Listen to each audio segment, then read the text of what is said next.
Hello everyone, আসসালামু আলাইকুম।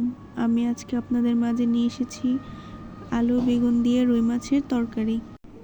প্রথমে মাছগুলোকে লবণ, হলুদ, মরিচ, ধনিয়ার গুঁড়া দিয়ে ভালো করে মেখে নেব। এরপর মাছগুলোকে ভালো করে ভেজে নেব। পেঁয়াজ কুচি এবং মরিচ দিয়ে ভালো করে ভেজে নেব। পেঁয়াজ এবং মরিচের সাথে আলুগুলো ভেজে নিচ্ছি। এরপর দিয়ে দিচ্ছি আদা রসুন বাটা। এরপর মশলাগুলো দিয়ে দিচ্ছি। মশলাগুলো কষানো হয়ে গেলে দিয়ে দিচ্ছি বেগুনগুলো ভালোভাবে কষিয়ে পানি দিয়ে ঢেকে দিচ্ছি। ভাজা মাছগুলো দিয়ে দিচ্ছি।